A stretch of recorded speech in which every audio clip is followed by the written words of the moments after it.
ITCOM développe des solutions Serious Game, plus ou moins clés en main. Parce que quand je dis plus ou moins, c'est-à-dire que dans un premier temps, ITCOM proposait que des outils clés en main, donc écriture d'un scénario, suivi exact des besoins.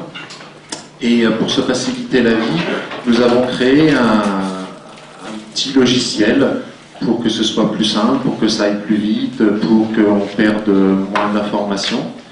Et au bout d'un moment, on s'est dit, ce petit logiciel, ce petit outil, on va lui faire une belle interface et ça va devenir un outil très intéressant à diffuser et à pouvoir mettre sur le marché. Donc on verra cet après-midi, je ne vais pas du tout m'étaler là-dessus, on va être vraiment terre à terre dans ces 20 minutes. Et donc vous verrez que cet outil facilite les choses par rapport à des scénarios entre deux personnages. Donc sur l'analyse des besoins, on va essayer d'avoir deux approches. Une approche qui va être scénario, une approche qui va être méthodologique. Donc on va un petit peu mélanger les deux. Dans un premier temps, on va parler de la méthode. On y reviendra à la fin. J'espère qu'on aura le temps où il y a tout un tableau qui vous explique un petit peu comment ranger le temps. Jean-Philippe Pernin parlait tout à l'heure d'une formation, combien de temps ça dure, il y avait 1 minute et 6 mois. Eh bien, on verra que dans ce tableau, où on situe ces 5 minutes et ces 6 mois, et où se situe réellement la brique scénario. Donc tout d'abord, vous avez une analyse des besoins à faire. Qu'est-ce que vous voulez faire comme formation? Pourquoi faire? Pour qui? Sur quelle durée? On en parlait tout à l'heure. Non, c'était la durée de la scénarisation. La durée dans laquelle vous allez bloquer, si j'ose dire, votre apprenant pendant un certain nombre de minutes. Est-ce que la personne va rester 5 minutes devant son ordinateur pour arriver à un objectif? Est-ce que cette personne va rester 1 heure, une journée entière, etc. etc. Donc ça va jouer énormément sur votre scénario. Le contexte d'utilisation aussi, ça va jouer beaucoup. Si la personne doit utiliser le jeu sur son lieu de travail, s'il doit l'utiliser sur un lieu plus privé, etc. Donc tout ça va être teinté. On va s'apercevoir en listant très rapidement comme ça, donc quel est mon public, quel est mon contexte pédagogique, quel est le contenu, quelle est l'interface que je vais mettre dedans, comment je vais gérer mon interface. On va jouer plutôt sur le coût plutôt que sur de la pédagogie. Et ensuite, comment je vais organiser ma production. Tout ça, on en reviendra sur la méthodo, ça va aussi jouer sur du coût. Donc, simplement en répondant à certaines questions sur le contexte, pas sur le contexte, mais sur l'analyse des besoins, on va simplement voir si c'est viable ou pas, au point de vue temps, au point de vue coût, et est-ce que mon produit apporte réellement quelque chose à mon apprenant. Donc tout d'abord, vous avez à placer votre objectif pédagogique. Je vous rappelle, donc on va avoir quelques petites notions. Un objectif pédagogique, ça doit être mesurable, être capable de. Donc là, j'ai une ascension qui n'est pas vraiment des plus pratiques, mais je sais au moins que je dois aller tout là-haut. Je sais que j'ai mon objectif qui est là, je dois aller à cet endroit-là. Donc en gros, c'est les notions de savoir, savoir-faire et savoir-être. Donc je vais mettre mon personnage en situation pour le faire évoluer, si possible, pour être dans du savoir-être. Et à partir de là, je vais structurer son apprentissage. On en parlait un petit peu tout à l'heure dans la première intervention. Quel genre de structure je vais donner? Est-ce que je vais peu structurer mon scénario, c'est-à-dire que je vais laisser mon apprenant, mon joueur, on va dire, faire un petit peu ce qu'il veut? Est-ce que je vais lui permettre d'utiliser ses propres ressources, l'espace-temps qu'il souhaite? Ou est-ce que je vais structurer un peu plus en lui disant attention, il y a des objectifs, ou je vais ou alors donner l'accès à des outils, ou structurer encore plus fortement en lui donnant exactement ce qu'il doit faire, ce que j'attends de lui, et un planning bien précis, etc. etc. Donc structurer un petit peu toutes ces choses-là. Et ensuite, je vais granulariser ma formation. Donc, qu'est-ce que c'est que cette granularisation? J'ai ma formation, qui part de l'endroit où est mon personnage vers mon objectif. J'ai des modules disciplinaires, c'est des petites étapes qui sont là. Ces modules disciplinaires répondent à des objectifs mesurables, c'est-à-dire des objectifs, j'ai perdu le mot, ça reviendra. Ensuite, on va découper ces modules en séquences, des séquences, et en activités ensuite. Donc je découpe comme ça ma formation. Il y a deux intérêts. Le premier intérêt, c'est de pouvoir mettre des paliers, vérifier les choses, voir si à la fin de ma séquence, mon apprenant a bien compris, voir si je lui donne la possibilité de retourner à un endroit précis pour combler ses lacunes. À la fin des modules, voir si effectivement on lui donne la possibilité d'aller au module suivant, s'il a les capacités. S'il n'a pas les capacités, ben, comment je le replace dans sa formation. Et ensuite, l'autre avantage, c'est que quand vous allez avoir à former d'autres formations, vous allez pouvoir utiliser vos bridges qui vont être plus ou moins indépendantes les unes des autres et vous allez pouvoir reconstruire plus rapidement une formation. Et là, on arrive à quelque chose d'un peu plus complexe, c'est-à-dire du multiparcours. Dans le multiparcours, ce qui est plus les habitudes chez ITCOM, à chaque pause, si j'ose dire, je vais donner des possibilités à mon apprenant. Je vais lui demander, et maintenant tu veux faire quoi?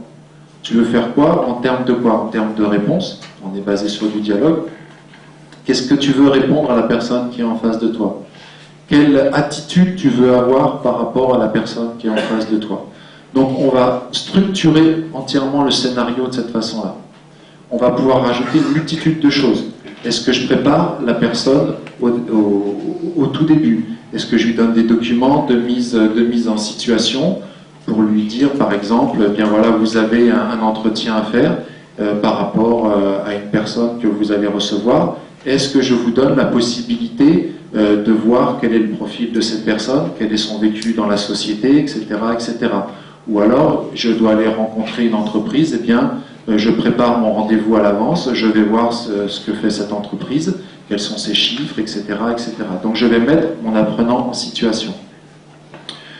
Donc je vais pouvoir maintenant, par rapport à ça, dire quelles sont les compétences que je veux mesurer.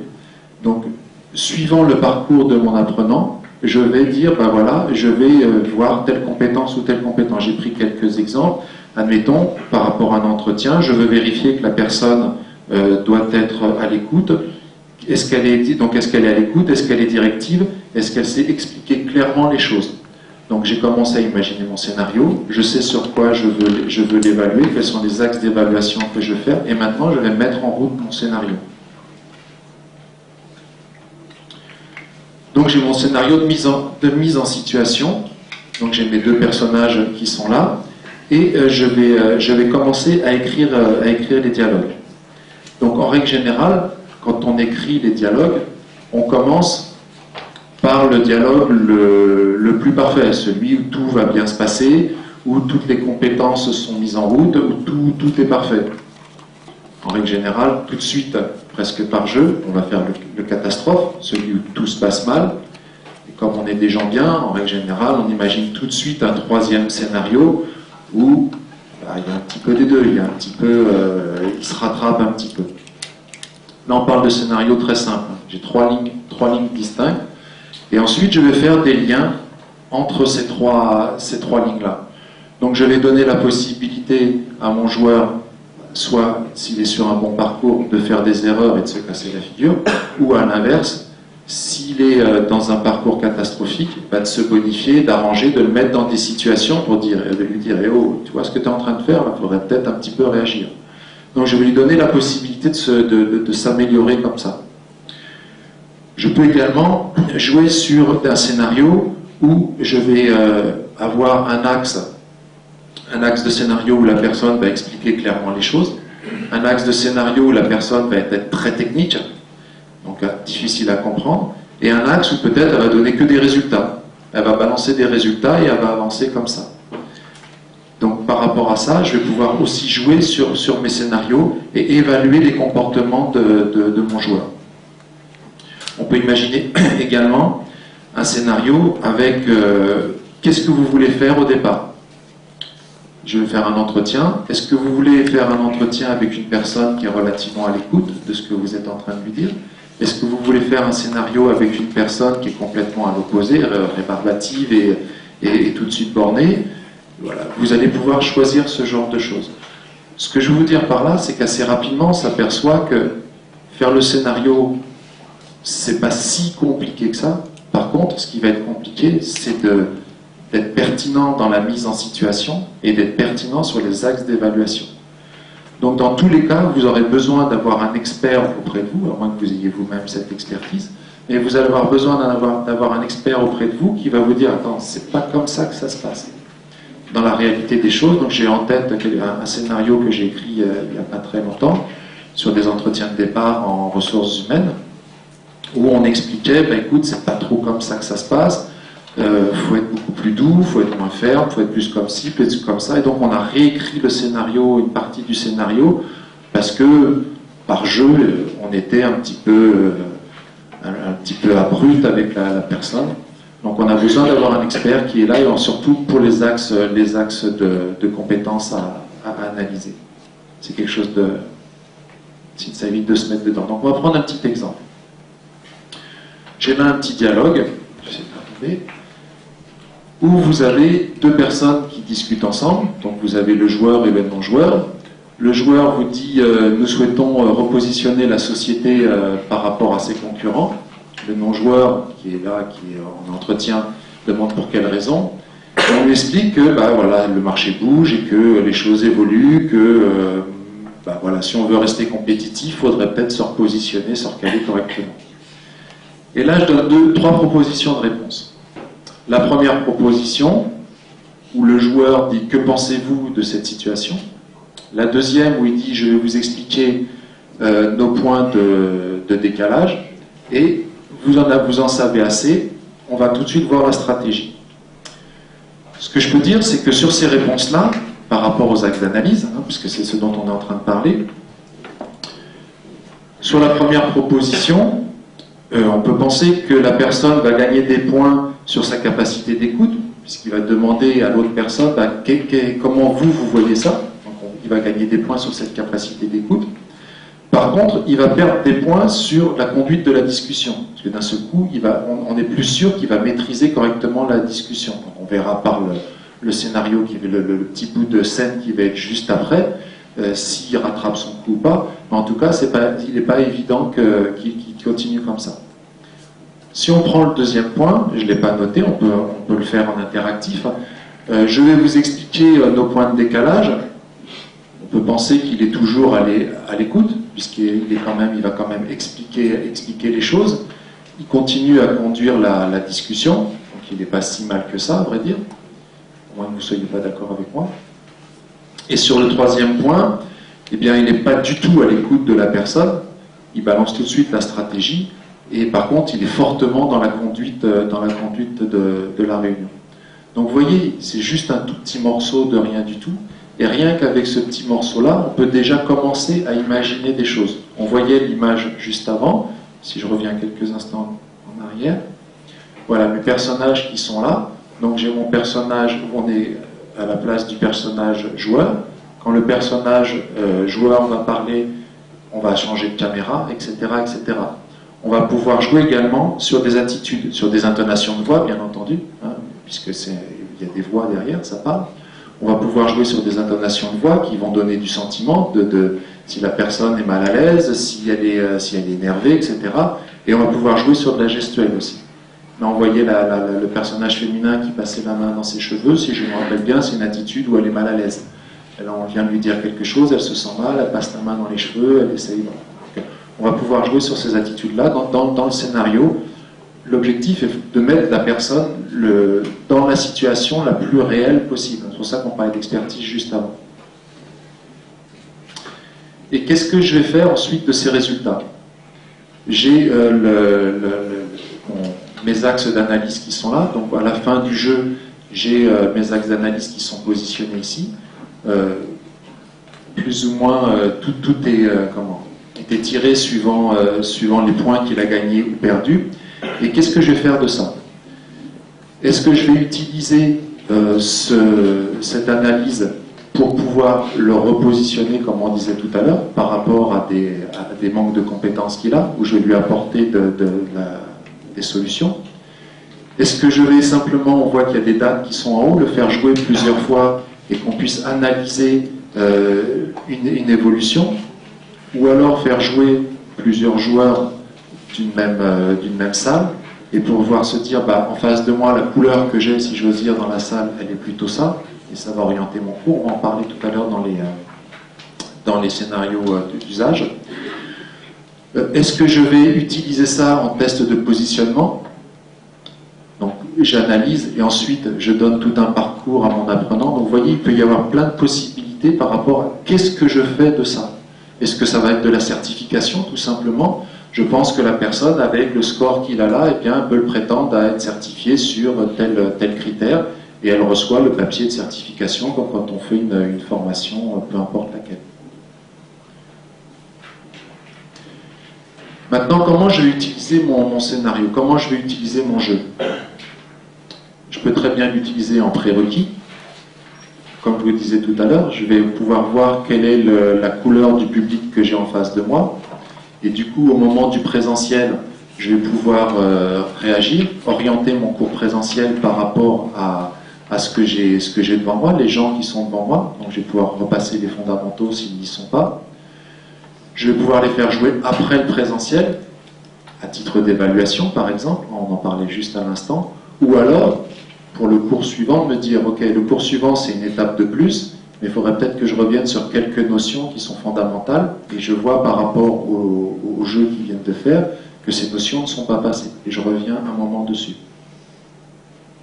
Je peux faire jouer entièrement en présentiel, où là, je vais pouvoir construire peut-être un scénario avec mes apprenants, c'est-à-dire qu'on va construire ensemble tout un scénario, et on va le mettre en place, on va le tester, etc. etc. Donc c'est des notions qui sont plus méta que ce dont on est en train de parler jusqu'à maintenant. Je peux les faire jouer et analyser. Et on a certaines écoles qui utilisent notre jeu de cette façon-là, c'est-à-dire que vous avez un ou deux étudiants qui arrivent dans la salle, qui vont commencer à jouer avec le jeu, et tout le monde va interréagir sur ce qu'ils sont en train de faire. Est-ce qu'à votre avis, c'est une bonne solution, ce qu'il est en train de faire? Bah, je pense que l'enseignant est là pour redonner toujours les fondamentaux et redonner la bonne conduite. Ou alors, dans ce cas-là, je peux aussi les faire travailler sur de la conception-réalisation en travail de groupe. Dans le master avec lequel je travaille avec Jean-Philippe Pernin, on a une période de cas projet où les étudiants ont un cas bien précis à aller chercher, donc ils vont chercher chez des commanditaires, et ils font la conception et la réalisation de ce genre de choses. On peut très bien travailler avec nos apprenants de cette façon-là, en les faisant travailler en groupe sur des scénarios complexes, et coacher derrière, et leur demander une production derrière. Et ensuite, totalement à distance, soit avec un tuteur, donc l'analyse toujours des compétences, avec un tuteur qui va lui faire le retour, ou soit en autonomie, où l'étudiant va simplement voir, ou le joueur va simplement voir par rapport aux avis d'analyse, où il en est, et être normalement capable de se débrouiller tout seul. On peut aussi faire l'intervention d'un coach dans le jeu, une personne qui va venir à la demande. Ensuite, à vous de choisir si l'intervention d'un coach va faire perdre ou gagner, enfin gagner je ne sais pas, mais va faire perdre des points ou pas. On peut se dire que si je fais appel à une personne extérieure, c'est que je n'ai pas les compétences et je vais perdre, au lieu de gagner 2 points, je vais en gagner qu'un seul, admettons.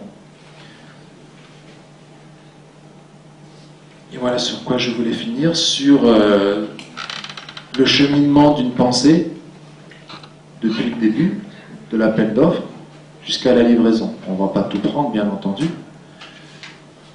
On va s'arrêter simplement sur... on n'a pas de quoi éclairer. La validation, donc en bas en bleu, la validation du dossier d'avant-projet. Donc c'est ce dont on parlait sur la première diapo, l'analyse des besoins. Par rapport à ça, j'aurai une idée de ce que je vais mettre dedans, mon arborescence de principe, mon enveloppe budgétaire, la ventilation plus ou moins de cette enveloppe budgétaire sur des tâches plus ou moins précises. Et à partir de là, on rentre dans le scénario. Moi, j'avais répondu tout à l'heure, il fallait à peu près 5 jours pour faire une activité. Il y a marqué activité. Donc pour moi, pour faire une activité, c'était juste la petite brique qui était là-haut, la scénarisation. Peut-être pour d'autres, vous aviez une vue plus globale ou plus restrictive. Et pour ma part, c'était ça. J'avais une activité à faire et j'écrivais mon scénario. Juste ça. Je faisais rien de plus. Ensuite, par rapport à ça, on peut avancer beaucoup plus. C'est-à-dire que je vais mettre en route mon storyboard. Donc là, je vais commencer à analyser exactement ce que je veux dedans. Je vais commencer à découper les choses. Donc on parlait du scénario tout à l'heure de dialogue, il est fait. Mais tout de suite derrière, et même en même temps, il va falloir que je pense aux compétences, aux actes d'analyse. Comment, pourquoi, comment c'est relié ensemble, toutes ces choses-là. Donc ça devient vite complexe. Donc j'ai mon arborescence détaillée qui est tout de suite collée ensemble. L'arborescence détaillée et mon storyboard qui va décrire tous les personnages. Et ensuite, je vais rentrer dans bien sûr, la validation du storyboard par le client. Est-ce que ça vous va? On parlait d'expertise tout à l'heure. Est-ce que par rapport à l'expertise de la formation sur laquelle je suis en train de travailler, le scénario que j'ai fait pour vous, est-ce que ça vous va? Est-ce que c'est correct? Est-ce que, sinon, en général, on n'attend pas la fin, bien entendu. Si c'est bon, on passe à l'étape suivante, à la réalisation des médias. Typiquement, par rapport à IT Studio, c'est des voix, puisque les personnages sont déjà dans le jeu, les attitudes sont déjà dans le jeu, les décors sont déjà dans le jeu aussi. Donc on est surtout sur les dialogues, simplement les dialogues. Et ensuite, je vais faire l'intégration de tout ça, le tester, la version bêta, et ensuite le livrer au client. Donc je suis allé assez rapidement par rapport à ça, sur toute cette méthodologie qui est là. Voilà. J'avais pensé à montrer un exemple, mais je pense que ce serait plus pertinent de le voir cet après-midi parce qu'il est complètement lié à la création avec IT Studio. Et on va plus rester sur le scénario plutôt que sur l'outil, même si j'en ai parlé, parce que bon, c'est par rapport à ça qu'on scénarise. Donc voilà. Au niveau de la scénarisation, on fait d'abord la scénarisation, ensuite on choisit les positions, les décors, etc. Mais la scénarisation, n'est-ce pas, justement, le choix à la fois des personnages, des décors, des positions, du ton des personnages, des vêtements des personnages, de l'éclairage. Oui, tout à fait. La scénarisation, c'est tout ça. Donc, comment vous découpez Alors, je passerai plutôt par la brique du haut, la scénarisation, c'est plutôt les dialogues.